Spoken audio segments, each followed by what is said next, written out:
प्यारे दोस्तों, यदि आप केंद्र सरकार के कर्मचारी हैं या अधिकारी हैं या फिर किसी भी स्टेट गवर्नमेंट के अधिकारी हैं या कर्मचारी हैं, तो 4 साल के एक ब्लॉक ईयर में आपको एक बार ऑल इंडिया एलटीसी जरूर मिलता है, जिसके लिए हम लोग जो टिकट बनवाते हैं, खास करके एयर टिकट, यदि हम वो सारा टिकट किसी एजेंट के माध्यम से बनवाते हैं, उसने कहाँ से बनवाया, किस रेट में बनवाया, वो ओरिजिनल है या फेक है, इन सब चीज़ों की जानकारी हमें नहीं होती है, तो कई बार हमें मुसीबतों का सामना करना पड़ता है। इसलिए ministry of personnel public grievance pension department of personal and training, north block, new Delhi ने एक बहुत ही लेटेस्ट सर्कुलर ऑफिस मेमोरेंडम के रूप में दी है, जो 29 अगस्त 2022 को जारी हुई थी। और इसमें लेटेस्ट इंस्ट्रक्शंस दिए हुए हैं कि यदि आप एलटीसी पे जा रहे हैं तो आपको किस तरह से एयर टिकट बुक करना चाहिए।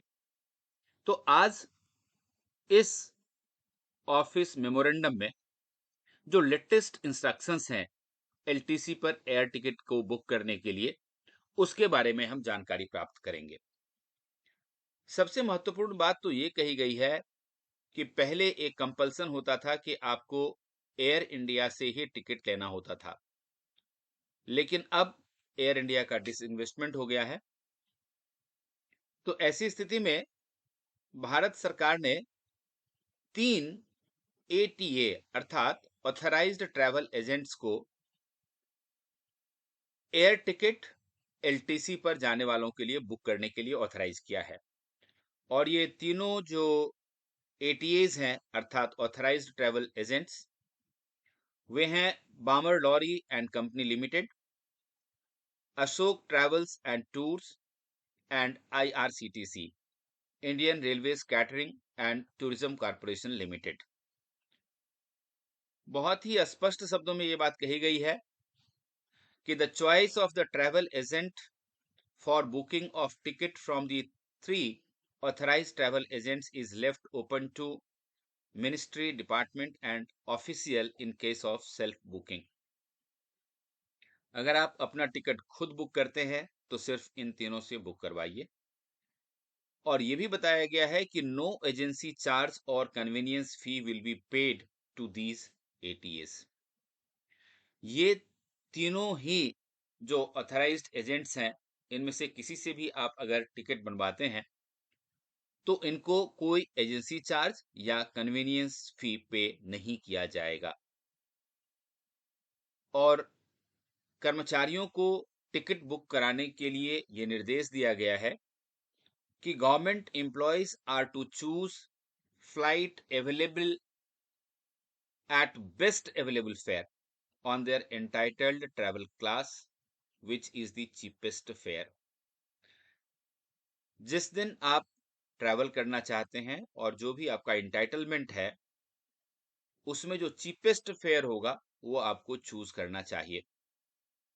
और इसके साथ ही they are to retain the print out of the concerned web page of the ATS having flight and fare details for the purpose of settlement of LTC claims. जब आप LTC पूरा कर वापस आते हैं और आपको अपना क्लेम सेटल करना होता है, तो जिस भी ऑथराइज्ड एजेंट से आपने टिकट बनवाया है उसके वेब पेज का पूरा डिटेल आपको प्रिंट आउट के रूप में जरूर रखना चाहिए, जिसमें फ्लाइट की डिटेल भी हो और फेयर का भी डिटेल हो। इससे आपको सुविधा हो जाएगी। साथ ही ये भी बताया गया है कि 10% प्राइस बैंड में यदि एडिशन होता है तो वो भी चलेगा। 10% तक आपको चिपेस्ट रेट के ऊपर यदि आपको टिकट मिलता है तो आप खरीद सकते हैं। और ये भी बताया गया है कि employees are encourage to book flight tickets at least 21 days in advance. जिस दिन आपको एलटीसी जाना है उससे कम से कम 21 दिन पहले आपको टिकट खरीद लेनी चाहिए। और कई बार ऐसा होता है कि टिकट खरीदने के बाद भी हमें कई कारणों से कैंसिल कराना होता है। तो उसके बारे में ये कहा गया है कि cancellations made less than 24 hours before intended travel on LTC will require the submission of self-declared justification from the employee। यदि एलटीसी पर जाने के 24 घंटे से कम समय में आप अपने टिकट्स कैंसिल करवाते हैं तो आपको जस्टिफिकेशन देना होगा कि आपने क्यों कैंसिल करवाया। और साथ में यह भी बताया गया है कि all the 3 ATAs have been directed to provide zero nil cancellation charges। यदि आप एलटीसी के लिए टिकट बुक कराते हैं और किसी कारणवश आपको कैंसिल करवाना पड़ता है तो आपको कोई कैंसिलेशन चार्ज नहीं देना पड़ेगा। ये एक अच्छी बात है जो एम्प्लॉय के हित में है। और ये भी बताया गया है कि जब तक ये नियम लागू नहीं होता तब तक यदि आपने कैंसिलेशन करवाया है किसी वजह से, क्योंकि ऐसा तभी होता है जब आपका कोई ऐसा रीजन हो जो beyond control of government employee हो, तो ऐसी स्थिति में आपको कैंसिलेशन टिकट का जो चार्ज है वो रिम्बर्स कर दिया जाएगा। अगली जो इंपॉर्टेंट बात बताई गई है वो ये है कि while ticket be arranged by the office through the travel agent, employees are encouraged to make ticket booking digitally through self booking tool or online booking website or portal। कोशिश ये होनी चाहिए हमारी कि हम डायरेक्ट सेल्फ बुकिंग टूल्स का इस्तेमाल करके या ऑनलाइन बुकिंग करके उसकी वेबसाइट पर जाकर के अपना टिकट खरीदें, वो हमेशा ही अच्छा होता है। लेकिन इस बात का ध्यान जरूर रखें जो बात पॉइंट नंबर 6 में कही गई है कि employees should preferably book only one ticket for each leg of intended travel on LTC। Holding of more than one ticket is not allowed. यानी कि अगर आप एक एलटीसी अवेल कर रहे हैं तो आप आज या कल 2 दिन या 3 दिन के लिए अलग अलग टिकट ना खरीदें, सिर्फ एक दिन के लिए एक टिकट खरीदें।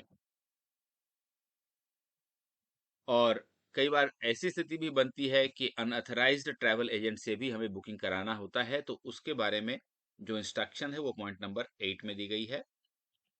और ये कहता है कि in case of unavoidable circumstances where the booking of ticket is done from unauthorized travel agents or website, the financial advisors of the ministry, department and head of the department not below the rank of joint secretary in subordinate or attached officer are authorized to grant relaxation। यदि कोई ऐसी unavoidable circumstances बनती हैं जब आपको इन तीनों के अलावा किसी अनथराइज्ड ट्रैवल एजेंट से टिकट लेनी पड़ती है तो इसके लिए आपको रिलैक्सेशन पहले से ही लेना पड़ेगा, तभी आप अनथराइज्ड किसी भी ट्रैवल एजेंट या वेबसाइट से टिकट खरीद सकते हैं। अब बात करते हैं कि यदि हमें टिकट खरीदना है तो उसके लिए एडवांस का क्या नियम है। तो देखिए इसके बारे में कहा गया है कि government employees entitled for air travel में apply for LTC advance with the print out of the concerned web page of authorized travel agency at least 30 days prior to the intended date of journey। Advance अगर आपको चाहिए तो जो ticket आपने बनवाया है उसके वेब पेज का प्रिंट आउट लेकर कम से कम 30 दिन पहले एडवांस के लिए आपको अप्लाई करना चाहिए। और सेकंड पॉइंट ये कहता है कि government employees not entitled for air travel and who wish to travel by air but under the special dispensation scheme may apply for LTC advance with reference to rail और बस fair. जो भी कर्मचारी air travel के लिए entitled नहीं है लेकिन by air special dispensation scheme के तहत एलटीसी पर जाना चाहते हैं तो उन्हें मैक्सिमम जो उनका एंटाइटलमेंट रेल या बस फेयर होता है वही एडवांस मिलेगा, इसका ध्यान रखें।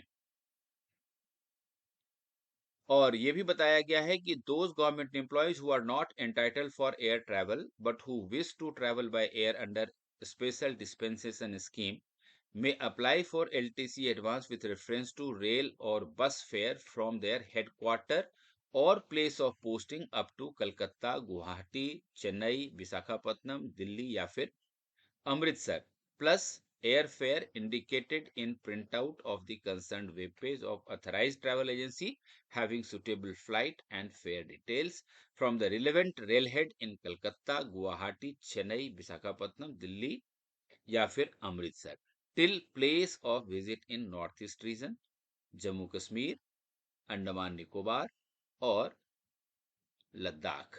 तो ये जो जगह हैं ये स्पेशल डिस्पेंसेशन स्कीम के अंतर्गत आती हैं, जहां पर यदि आप ऑथराइज्ड नहीं हैं तब भी बाय एयर एलटीसी पर जा सकते हैं। और जब आपने यात्रा कंप्लीट कर ली तो आपके रिम्बर्समेंट की बात आएगी, तो उसके बारे में यहाँ क्लियर इंस्ट्रक्शंस दिया गया है कि यदि आप नॉन एंटाइटल्ड गवर्नमेंट एम्प्लॉय हैं जो बाय एयर ट्रैवल नहीं कर सकता, लेकिन अंडर स्पेशल डिस्पेंसेशन स्कीम आप नॉर्थ ईस्ट, जे-एंड-के, अंडमान या फिर लद्दाख की यात्रा करते हैं, तो ऐसी स्थिति में you must take the print out of the concern web page having flight and fare details of the flight for relevant rail head. और जो आपका एक्चुअल ऑथराइजेशन है रेल से वही आपको मिलेगा, चाहे बाय एयर आपका कितना भी खर्च हुआ हो। इस बात का ध्यान रखें।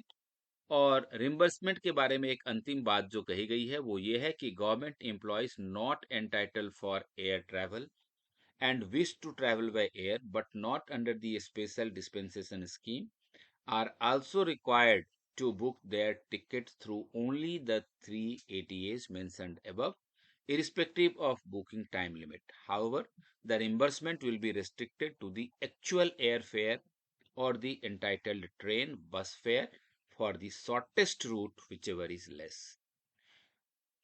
बड़ा स्पष्ट है कि यदि आप एयर ट्रैवल के लिए एंटाइटल नहीं है लेकिन आप बाय एयर ट्रैवल करना चाहते हैं, बेशक ये स्पेशल डिस्पेंसेशन स्कीम के अंतर्गत ना हो, तब भी आपको ऊपर के जो 3 ऑथराइज्ड ट्रैवल एजेंट्स हैं उन्हीं से टिकट लेना होगा। और आपका जो रिम्बर्समेंट है वो या तो एक्चुअल एयरफेयर होगा या फिर आपका जो एंटाइटलमेंट ट्रेन या बस से बनता है थ्रू शॉर्टेस्ट रूट, उतना आपका रिम्बर्स किया जाएगा।